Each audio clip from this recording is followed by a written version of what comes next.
Assalamualaikum warahmatullahi wabarakatuh. Halo sobat Tukasra, pendengar podcast Kansakra. Kembali lagi di MPK Pod, Majelis Pemuda Kita Podcast. Kali ini bersama saya Ilan Meleta Anggreni selaku host MPK Pod episode kali ini. Tentunya di episode kali ini saya tidak sendiri nih. Telah hadir sosok pemimpin di balik suatu organisasi di SMK Negeri 1 Karanganyar. Di sebelah saya terdapat Ketua Umum MPK SMK Negeri 1 Karanganyar masa bakti 2025-2026. Halo Kak. Boleh perkenalkan diri dulu nih sebelumnya. Perkenalkan, nama saya Siti Aryani, selaku Ketua Umum MPK SMK Negeri 1 Karanganyar masa bakti 2025-2026. Halo Kak Aryani. Aku sebelumnya mau ngucapin banyak terima kasih nih untuk Kak Aryani udah meluangkan waktunya untuk hadir di MPK episode kali ini. Terima kasih. Oke, di episode kali ini kita berbicara santai-santai aja nih Kak, sekalian sharing-sharing mengenai apa sih itu MPK. Oke, lanjut nih Kak. Sebelumnya nih aku mau tanya sebagai ketua umum nih, boleh dibantu penjelasan nggak sih Kak, apa sih itu sebenarnya MPK? MPK itu singkatan dari Majelis Permusyawaratan Kelas, yaitu organisasi legislatif di sekolah SMK Negeri 1 Karanganyar ini yang mempunyai peran sebagai pengawasan lalu menghubungkan siswa-siswi SMK Negeri 1 Karanganyar dengan pihak sekolah nih Kak. Oke, jadi gitu nih Kak. Oke, lanjut nih Kak. Setelah bergabung di MPK nih Kak, kira-kira pengalaman apa aja sih yang udah kalian didapatkan? Oke, sedikit cerita bahwa saya sendiri itu bergabung di MPK dari masa bakti 2024-2025 hingga sekarang ini. Sebelumnya, sebelum saya menjabat dari ketua umum ini, saya menjabat sebagai humas dan jadi satu-satunya humas di MPK SMK Negeri 1 Karanganyar. Di humas saya mempunyai pengalaman untuk bagaimana cara saya berkoordinasi dengan pihak di luar MPK, dengan pihak di luar sekolah, lalu dengan pihak-pihak seperti sponsorship dan lain-lain. Kemudian saya juga diberikan kesempatan untuk menjadi ketua kegiatan di beberapa event MPK. Kemudian juga saya pernah menjadi MC, lalu juga doa dan beberapa tugas lainnya. Oke, jadi itu banyak banget ya Kak pengalamannya. Dari Kak Nani sendiri nih yang sudah bergabung di MPK, kira-kira manfaat dan benefit apa aja sih yang udah kalian terima? Oke, untuk benefit atau manfaat dari pengalaman yang saya sudah dapatkan tadi, saya itu belajar bagaimana cara saya bertanggung jawab terhadap tugas saya, bertanggung jawab terhadap waktu, dan bertanggung jawab terhadap tugas-tugas serta diri saya sendiri. Kemudian saya juga belajar memperluas wawasan, memperluas relasi, terus kemudian juga bagaimana saya memanage waktu. Lalu saya juga lebih percaya diri untuk public speaking dan berkolaborasi dengan orang lain. Oke, jadi banyak banget ya Kak benefit yang udah kalian dapatkan. Oke, lanjut nih Kak, setiap organisasi kan pasti memiliki peran dan tugasnya nih Kak. Kira-kira MPK sendiri tuh peran dan tugasnya di SMK Negeri 1 Karanganyar tuh apa aja sih? MPK sebagai organisasi legislatif di SMK Negeri 1 Karanganyar itu mempunyai peran dalam pengawasan terhadap pengurus OSIS atau organisasi siswa ITRA sekolah, yaitu melalui pertama program pengembangan terus dari 1, kemudian nanti kita akan melakukan evaluasi pengawasan secara langsung terhadap program kerja yang mereka laksanakan. Kemudian MPK sebagai satu Karanganyar juga berperan dalam menyampaikan aspirasi dari siswa-siswi SMK Negeri 1 Karanganyar untuk kemajuan SMK Negeri 1 Karanganyar. Kemudian kita juga mempunyai peran dalam mewujudkan nilai demokrasi di SMK Negeri 1 Karanganyar, terutama di Milkoi yang insya Allah akan kita laksanakan di dalam. Oke, ngomong soal aspirasi nih Kak, aku tahu dong gimana sih para siswa-siswi SMK Negeri 1 Karanganyar menyalurkan aspirasi mereka melalui MPK. Untuk aspirasi itu kita tidak hanya melaksanakan di tahun ini, tetapi juga di tahun-tahun berikutnya. Aspirasi bisa teman-teman salurkan itu melalui dua media, baik offline maupun online. Jadi teman-teman bisa pantau di media sosial kita untuk informasi lebih lanjutnya. Untuk online kita melalui link kritik dan saran ataupun barcode yang sudah kita sebarkan di media sosial kita. untuk secara offline itu kita melalui kota aspirasi di tempat-tempat tertentu, dan di tahun ini kita ada di 5 sanggar aplikasi yang sederhana. Oke, jadi gitu nih Kak, cara siswa-siswi menyalurkan aspirasi mereka.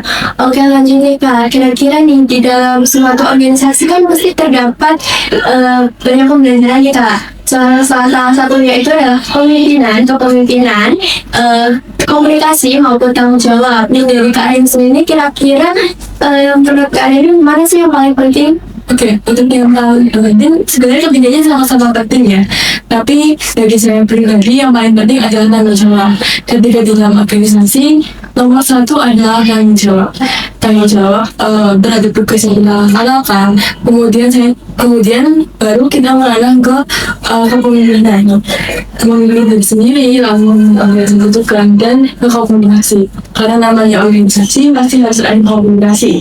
Komunikasi antara pengurus, komunikasi pengurus dengan pembina, ataupun komunikasi dengan MPK, pengurus dengan MPK lainnya seperti itu. Oke, aku mau tahu nih Kak, di dalam organisasi itu pasti memiliki program kerja nih. Untuk MPK sendiri itu ada apa aja sih program kerjanya? Untuk MPK sendiri itu program kerjanya baik intern maupun ekstern itu ada 8. Yang pertama adalah sidang harian 1, itu merupakan program kerja yang kita susun untuk mengesahkan program kerja dari pengurus OSIS masa bakti yang akan datang. Jadi program kerja ini kita laksanakan sebagai landasan dasar dalam pengawasan pengurus OSIS. Kemudian ada yang kedua adalah program kerja Anjasana, yaitu program kerja kolaborasi antar MPK sekolah sederhananya dengan MPK dari sekolah lainnya. Jadi dalam Anjasana ini kita bertukar ide, bertukar wawasan, lalu kita juga memperluas segala satu sama lain. Kemudian yang ketiga adalah pengumpulan aspirasi atau POS. Ini merupakan tindak lanjut dari pengumpulan aspirasi yang kita laksanakan. Kemudian akan kita pilah lalu kita salurkan di dalam sebuah forum. Ini nantinya kita juga menghadirkan ada Bapak Kepala, terus ada dari Bapak Ibu Guru Bapak SMK dari Karanganyar, lalu bendahara dan Mas SMK yang Karanganyar. Tentunya kita juga didampingi oleh pembina dari MPK 19 Karanganyar. Untuk program kerja berikutnya adalah Semangat MPK Berbagi Dalam Harmoni. Ini merupakan program kerja yang baru kita adakan tahun ini, yaitu bagi-bagi di bulan Ramadan bersama dengan DPK. Di sebagai ini kita berharap kita bisa meningkatkan rasa berbagi, juga meningkatkan kolaborasi, meningkatkan rasa kebersamaan antara pengurus MPK dan DPK. Lalu program kerja yang berikutnya adalah Milkoli atau pemilihan ketua OSIS. Ini merupakan puncak acara demokrasi yang ada di SMK Karanganyar. Dari awal itu ada banyak sekali tahapan, mulai dari membahas atasan, membahas DPO dan DPK, lalu juga ada tahap pengakuan, tahap seleksi, ada juga tahapan debat, pemilihan dan pengumuman para hingga nanti diakhiri dengan penetapan. Ini rangkaiannya cukup panjang sekali, sehingga kita juga menerapkan yang namanya ngubur survei di dalam demokrasi di SMK Karanganyar ini. Untuk yang kali ini kita juga didampingi oleh pemerintah Kabupaten Karanganyar. Kemudian dari mulai kita ke ketentuan berikutnya, yaitu open recruitment pengurus MPK. Ini merupakan salah satu wujud regenerasi yang kita laksanakan untuk keberlanjutan organisasi. Di open recruitment ini tentunya akan ada ketentuan tersendiri. Jadi teman-teman nih, bagi adik-adik kelas 10 yang nantinya mau mendaftar di edukasi dari Karanganyar, bisa repoin media sosial kita, repoin syaratnya apa aja sih yang harus dipenuhi seperti itu.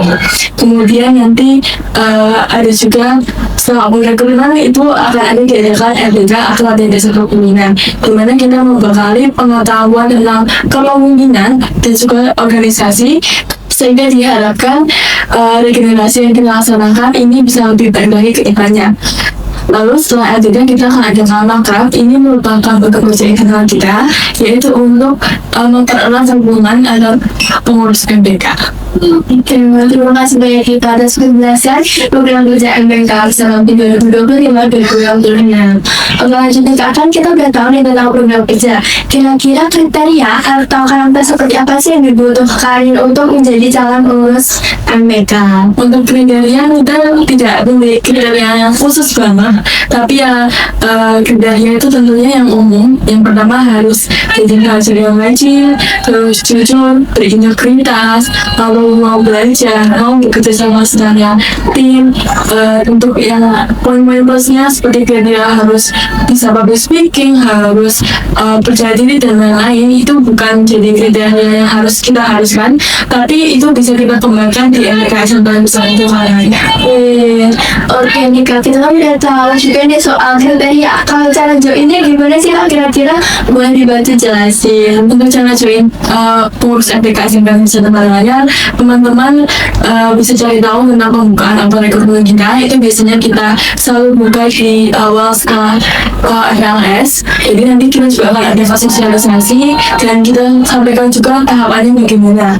Untuk ketentuannya nanti juga kita akan umumkan di media sosial kita. Jadi teman-teman, lagi-lagi aku ingatkan untuk jangan lupa cek media sosial kita, yaitu di IG maupun di TikTok kita. Oke, terakhir nih Kak, apa sih harapan kalian nih untuk MPK maupun pengurus MPK ke depannya? Harapan saya untuk MPK itu sebenarnya tentunya saya harap MPK bisa terus berkembang, bisa terus menjadi MPK yang lebih baik lagi ke depannya, bertanggung jawab dan bisa menerangkan peran-perannya di SMK masa depannya. Untuk pengurus MPK sendiri, saya harap teman-teman pengurus bisa berkembang dan belajar dan memperoleh ilmu sebaik-baiknya di MPK SMK masa depannya. Ya amin.